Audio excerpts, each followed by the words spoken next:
Assalamualaikum warahmatullahi wabarakatuh. Di video kali ini kami akan menjelaskan materi tentang pemasaran. Selamat menyaksikan. Poin-poin yang akan kami bahas di sini yaitu: yang pertama, pengertian dan konsep pemasaran, selanjutnya sistem dan lingkup pemasaran, dan yang terakhir sasaran pasar dan produk. Secara umum, pengertian pemasaran adalah kegiatan pemasar untuk menjalankan bisnis profit atau non-profit guna memenuhi kebutuhan pasar dengan barang dan atau jasa, menetapkan harga, mendistribusikan, serta mempromosikannya melalui proses pertukaran agar memuaskan konsumen dan mencapai tujuan perusahaan. Pengertian pemasaran menurut para ahli. Menurut William J. Stanton, pemasaran yakni adalah sistem secara keseluruhan dari kegiatan-kegiatan bisnis atau usaha yakni yang ditujukan untuk merencanakan, menentukan harga barang atau jasa yang sesuai, mempromosikan barang dan jasa, dan mendistribusikan barang dan jasa kepada konsumen dan bisa memuaskan konsumen. Menurut Philip Kotler, pemasaran yakni merupakan suatu kegiatan manusia yang ditujukan untuk memenuhi kebutuhan masyarakat dengan melalui proses pertukaran. Menurut Ciptono, pemasaran adalah suatu proses sosial dan manajerial di mana individu atau kelompok mendapatkan apa yang mereka butuhkan melalui penciptaan, penawaran, dan pertukaran segala sesuatu yang bernilai dengan orang atau kelompok lainnya. Unsur pokok dalam kegiatan pemasaran yaitu yang pertama pemasar. Pemasar adalah organisasi perusahaan atau perorangan yang memiliki tujuan tertentu bagi organisasi maupun pribadinya. Yang kedua barang dan jasa, yaitu apapun bentuk sesuatu yang ditawarkan produsen untuk memenuhi kebutuhan konsumen. Barang dapat bersifat konkret, tidak konkret, atau kombinasinya. Yang ketiga pasar. Pasar adalah konsumen pribadi atau organisasi perusahaan yang mempunyai kebutuhan dan keinginan yang berwujud pada permintaan barang atau jasa. Yang keempat, proses pertukaran. Proses pertukaran adalah kegiatan dua pihak yang masing-masing memerlukan sesuatu milik pihak lain sebagai usaha untuk memenuhi kebutuhan dan keinginan masing-masing. Selanjutnya saya akan membahas tentang konsep pemasaran. Yang pertama yaitu konsep produksi, di mana anggapan pemasar yang berorientasi kepada proses produksi atau internal bahwa konsumen hanya akan membeli produk-produk yang murah. Kemudian konsep produk, yaitu anggapan pemasar bahwa konsumen lebih menghendaki produk-produk yang berkualitas atau berpenampilan baik. Dengan demikian tujuan bisnis perusahaan adalah pengendalian kualitas. Selanjutnya konsep penjualan, yaitu anggapan pemasar yang berorientasi kepada tingkat penjualan atau internal bahwa konsumen perlu dipengaruhi agar penjualan dapat meningkat sehingga tercapai profit maksimum sebagai tujuan perusahaan. Berikutnya konsep pemasaran, yaitu anggapan pemasar yang berorientasi kepada pelanggan atau eksternal bahwa konsumen hanya akan bersedia membeli produk-produk yang mampu memenuhi kebutuhan dan memberikan kepuasan. Selanjutnya konsep pemasaran sosial, mana anggapan pemasar bahwa konsumen hanya bersedia membeli produk-produk yang mampu memenuhi kebutuhan serta kesejahteraan lingkungan sosial konsumen. Yang terakhir yaitu konsep bauran pemasaran. Konsep ini menjelaskan tentang anggapan pemasar yang berorientasi kepada pelanggan dan pesaing-pesaing perusahaan atau persaingan pasar bahwa produsen perlu mempunyai keunggulan pasar yang bersaing atau kompetitif untuk dapat memenuhi dan memuaskan pelanggan. Nah, sekarang saya akan membahas tentang sistem pemasaran. Sistem ini merupakan teori relatif yang berusaha menjelaskan pola keteraturan antar hubungan atau interrelasi dan ketergantungan atau interdependensi, bagian-bagian atau elemen-elemen yang membentuk secara keseluruhan. Selanjutnya sistem pertukaran. Secara ringkas, sistem pertukaran merupakan 1. Melibatkan dua atau lebih pihak. Yang kedua, masing-masing pihak mampu berkomunikasi satu dengan yang lain. Yang ketiga, masing-masing pihak saling memerlukan karena mempunyai sesuatu yang bernilai bagi yang lain. Yang keempat, mempunyai kebebasan untuk saling menerima atau menolak tawaran masing-masing. Pola dan perilaku pertukaran mampu menciptakan suatu sistem pertukaran yang mendasari kegiatan-kegiatan sistem ekonomi wilayah atau negara dan sistem pemasaran. Berikutnya penjelasan tentang sistem ekonomi. Sistem ekonomi adalah struktur dan pola keterkaitan antar pelaku-pelaku ekonomi seperti pemerintah, bisnis, swasta, industri, koperasi, pemodal, dan rakyat yang saling melakukan transaksi pertukaran barang dan jasa. Tiap-tiap negara mempunyai sistem ekonomi yang belum tentu sama dengan negara lain. Kemudian sistem pemasaran. Sistem pemasaran adalah pola hubungan dari pelaku-pelaku kegiatan pemasaran yang mempunyai tujuan transaksional tertentu. Tujuan transaksional sistem pemasaran yaitu 1. Tingkat konsumsi masyarakat yang maksimum. Yang kedua, tingkat kepuasan konsumen yang maksimum. Yang ketiga, tingkat pilihan konsumen yang maksimum. Dan yang keempat, kualitas hidup konsumen yang maksimum. Poin selanjutnya yaitu lingkup pemasaran, meliputi lingkungan internal. Lingkungan internal adalah kegiatan-kegiatan internal perusahaan yang dapat dikendalikan. Artinya, untuk mencapai tujuan menjalankan strategi pemasaran, pemasar mampu melakukan pengendalian atau pengaturan atas operasi kegiatan-kegiatan tersebut seperti yang dikehendaki perusahaan. Lingkungan internal pemasaran. Pada umumnya, aspek pemasaran meliputi kegiatan-kegiatan yang berkaitan dengan yang pertama, perencanaan barang, yang kedua, penetapan harga, yang ketiga, program promosi, dan yang keempat, saluran distribusi. Lingkungan internal non-pemasaran. Aspek non-pemasaran adalah kegiatan-kegiatan fungsional atau operasional perusahaan atau selain kegiatan pemasaran, antara lain adalah produksi, personalia, keuangan, penelitian dan pengembangan, serta administrasi, dan sebagainya.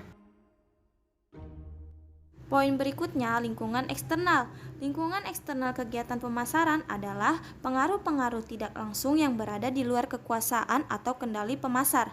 Pengaruh-pengaruh tersebut akan memaksa pemasar untuk menyesuaikan arah dan strategi agar tetap survive di lingkungannya. Lingkungan eksternal makro. Lingkungan eksternal makro meliputi aspek yaitu kondisi perekonomian, hukum, politik dan peraturan pemerintah, kependudukan dan keseimbangan lingkungan, teknologi, sosial dan kebudayaan. Selanjutnya lingkungan eksternal mikro. Lingkungan eksternal mikro meliputi pelaku-pelaku yang aktif berperan dalam proses kegiatan pemasaran. Meskipun keberadaannya di luar, tetapi pemasar masih dapat mempengaruhi kegiatan-kegiatan mereka. Lingkungan eksternal mikro meliputi aspek yaitu 1. Pemasok, yang kedua pesaing, yang ketiga perantara, dan yang terakhir yaitu pasar. Poin berikutnya yaitu sasaran pasar. Yang pertama, luas pasar. Secara ringkas, beberapa pengertian tentang tingkatan luas bagian-bagian pasar dapat ditunjukkan sebagai berikut. Yang kedua yaitu market share. Market share adalah bagian pasar yang mampu dikuasai oleh perusahaan apabila dibandingkan dengan penjualan seluruh industrinya atau total penjualan perusahaan yang sejenis. Market share absolut maupun relatif merupakan indikator perusahaan yang mampu menjelaskan tentang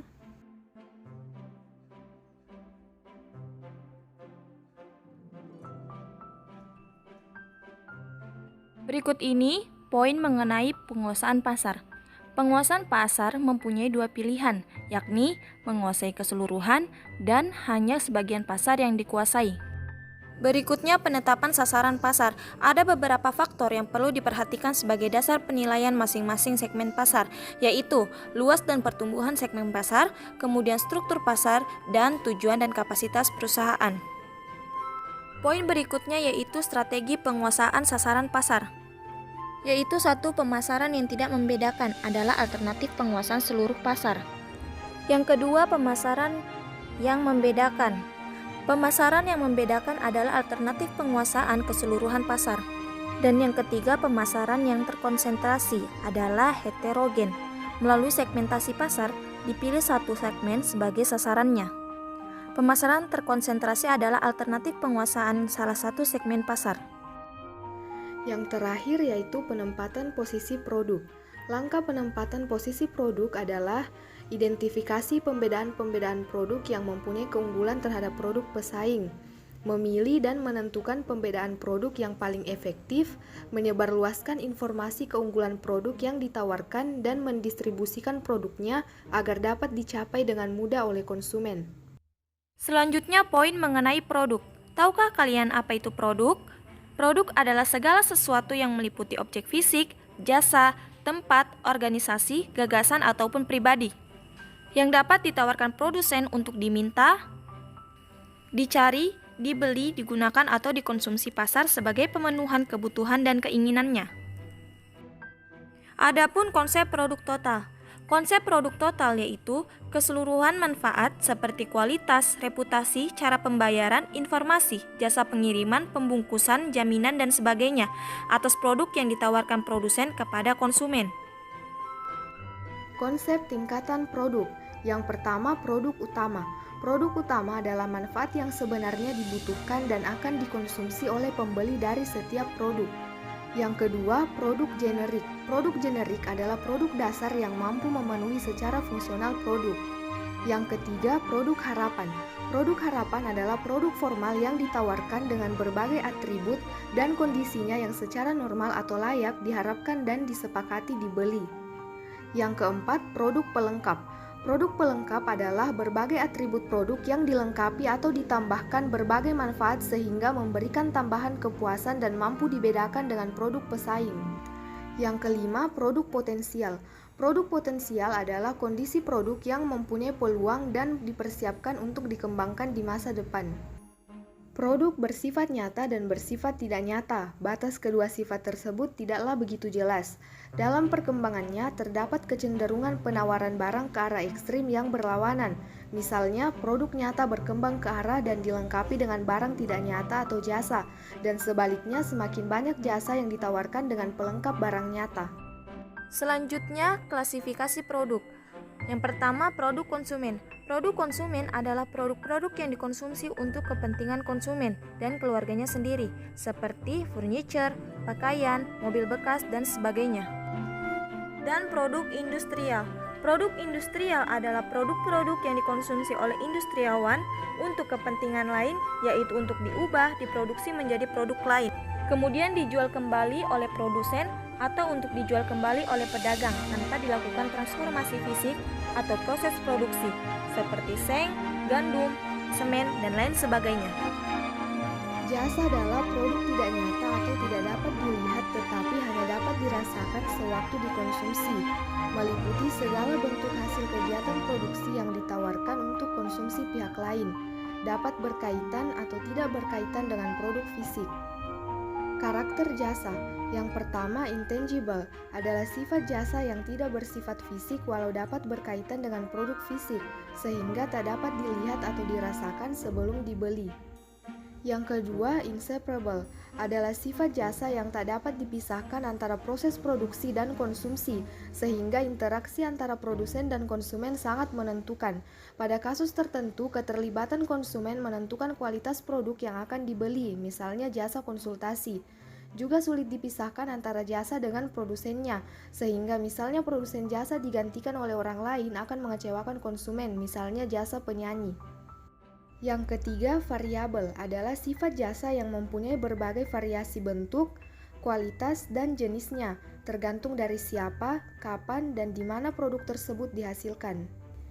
Yang keempat, perishable, adalah sifat jasa yang mudah untuk rusak karena ketidakmampuannya untuk disimpan. Jasa akan segera menjadi rusak apabila tidak langsung dikonsumsi. Jasa tidak dapat disimpan apabila tidak dapat dijual atau disimpan untuk penjualan kemudian. Seperti kursi-kursi pada pesawat terbang yang tidak laku tidak akan dapat dijual untuk penerbangan berikutnya. Pesawat tetap akan terbang meski sebagian dari kursinya kosong. Terakhir, atribut produk. Atribut-atribut produk adalah sesuatu yang melengkapi manfaat utama produk sehingga mampu lebih memuaskan konsumen. Atribut produk meliputi merek atau brand, pembungkusan atau packaging, label, garansi atau jaminan. Terima kasih telah menyaksikan video kami. Semoga materi yang kami sampaikan dapat bermanfaat. Jangan lupa like, comment, and subscribe. Wassalamualaikum warahmatullahi wabarakatuh.